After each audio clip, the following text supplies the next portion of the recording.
Tu engkau yang duduk tersandung, sedap nampak. Berapa jam? 6:30 pagi, 7:30 petang? Kira pakai jari juga. 13 jam ke 12 jam? Engkau betul cikgu kau di sini buat malu cikgu kau. 6:30 pagi, 7:30 petang. 13 jam tuan-tuan. Satu ketika Nabi SAW menyampaikan ucapan, menggambarkan, menceritakan indahnya syariat, menceritakan mahwal Islam, apa itu Islam. Nabi mengambil masa satu ketika tuan-tuan sekalian sampai 13 jam. Sahabat tak berganjak daripada 6:30 pagi sampai 7:30 petang. Allahu Akbar. Nabi nak kata sahabat yang meriwayatkan hadis ni, beruntunglah kami di kalangan kami, sahabat-sahabat yang kuat daya ingatannya. Maka dia mengambil banyak perkara yang Rasul SAW gambarkan pada hari tersebut. Nabi cerita apa yang sedang berlaku, apa yang telah berlaku dan yang akan berlaku. Tuan-tuan, satu ketika sampai 13 jam. Kalau pengusi kata 9 semua, baru 2 jam tak badan. Saya tak cadang 13 jam lah ni, 3 jam sudah. Boleh tunggu 3 jam? Tuan-tuan tunggulah, saya nak balik. Tuan-tuan, masa yang Allah Ta'ala bagi pada saya, masa yang Allah Ta'ala bagi pada tuan-tuan sekalian, perempuan sekalian, adik-adik sekalian, masa yang Allah Ta'ala kurnia pada kita semua ni sama saja 24 jam. Saya sangat tertarik dan sangat termenung lama tadi. Saya tak tahulah tuan-tuan termenung ke tak. Dia beza termenung dengan melengung. Dr. Menung tadi adik-adiknya mendendangkan nasyid. Dia kata hidup kita ni tak lama. Pasal tadi? Hidup kita ni tak lama. Hidup kita ni bertempuh tuan-tuan. Kata ulama, hujung jatuh kepada kehidupan ni kematian. Apa lagi yang lebih penting? Apa lagi isu yang lebih penting yang sepatutnya kita fikir selain pada kematian? Dan disebut tadi dalam seni kata itu, masa yang Allah Ta'ala peruntukkan pada kita ni ada 3 masa. Yang pertama, beruntunglah orang yang hari ni lebih baik daripada hari semalam. Seni kata itu diambil daripada maksud hadis Nabi SAW. Ya, Nabi kata orang yang bahagia ini, orang yang hari ini kehidupannya lebih baik daripada semalam. Hari ini tuan-tuan, kita kena tanya diri kita, kehidupan kita pada hari ini banding dengan semalam macam mana? Adakah hari ini lebih baik daripada semalam? Kalau hari ini lebih baik daripada semalam, itu tandanya kita termasuk di kalangan orang yang beruntung. Golongan yang kedua kata Nabi ialah orang yang hari ini sama macam semalam. Kalau hari ini, kalau hari semalam tak semayang jemaah, hari ini pun tak semayang jemaah juga. Ya, kalau semalam terlibat dengan dosa dan maksiat, hari ini pun terlibat dengan dosa dan maksiat juga. Ya, kalau semalam dok mengatur ke orang, hari ini pun dok mengatur ke orang juga. Kalau semalam terlibat dengan dosa-dosa yang lain, hari ini pun terlibat juga dengan bermacam-macam dosa. Tuan-tuan, Nabi SAW sebut golongan yang kedua ini hari ini sama macam semalam. Golongan ini merupakan golongan yang terpedaya dalam hidup kita. Dan lebih malang lagi kata Nabi, di sana ada golongan yang ketiga, iaitulah golongan yang hari ini kehidupannya lebih buruk daripada semalam. Hari ini kehidupan dia lebih malang, lebih dahsyat, lebih teruk daripada semalam. Kalau semalam hanya dosa yang melibatkan diri dia saja, hari ini dia buat satu dosa yang melibatkan orang lain. Tuan-tuan, dalam Islam hidup kita ni ada jenis-jenis dosa ni yang kita buat, dia bersifat dosa tu kita sendiri saja. Ada yang passion jenis dosa ni, bila kita buat, dia juga menyumbang kepada orang lain.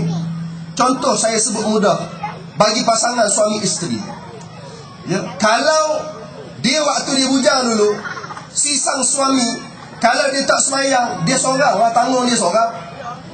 Sang isteri ni selama mana dia tak kahwin, dia tak bergelar isteri, dia hidup seorang-seorang dia tak semayang, dosa dia tanggung seorang.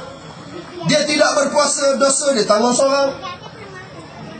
Dia tidak menutup aurat, syariat, dosa dia tanggung seorang.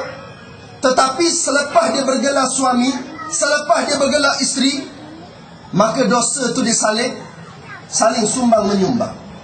Dayus bagi seorang suami yang hari ini hidupnya isterinya tidak menutup aurat.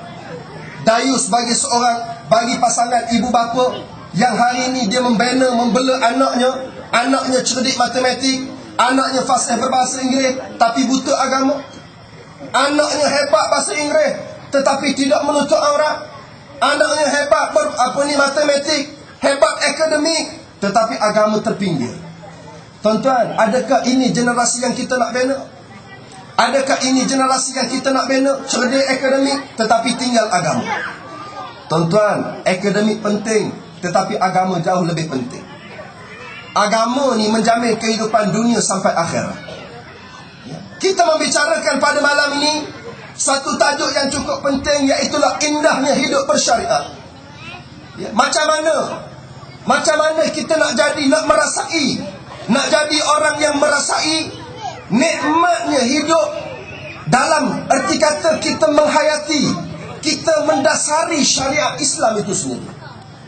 Bila saya sebut indah ni kita boleh dalam kata lain menarik, cantik, suka, tertawan.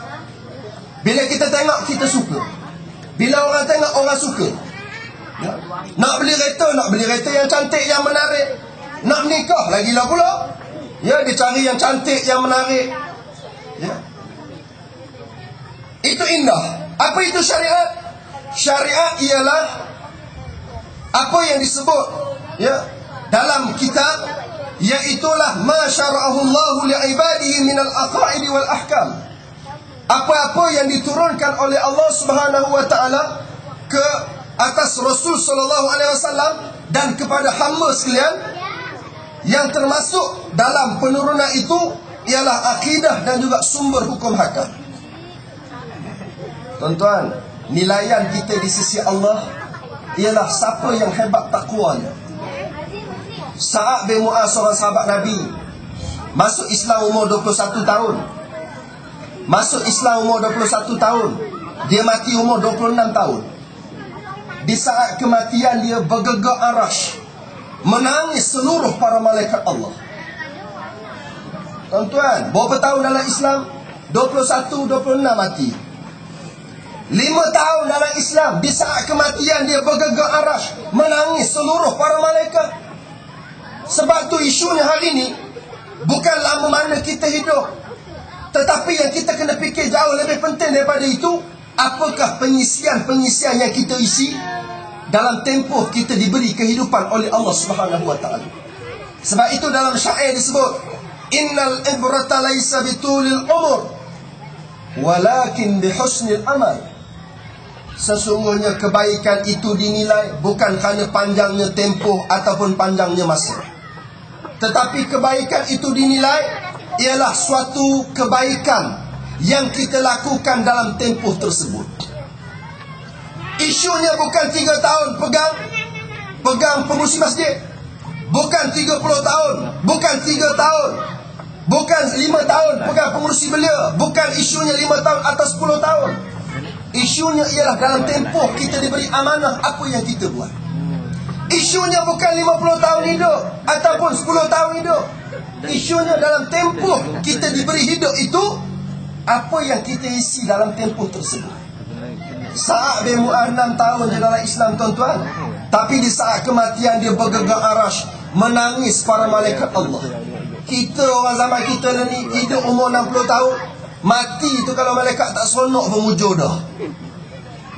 Takut mati tu malaikat seronok. Oh, mati dah pakcik ni.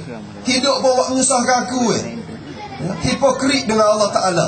Masjid pun mari nombor ekor pun beli juga. Ni bukan di sini, di tempat lain ni. Tuan-tuan, ada orang ni dia bermuka-muka, dia bermain-main dalam ibadah. Dia dah berasa macam masjid ni, bila sebut Islam ni di masjid, agama ni masjid, luar pada masjid dia rasa macam tak sangkut dengan agama. Apa hukum kita hidup bersyariat? Hukumnya wajib. Apa hukum kita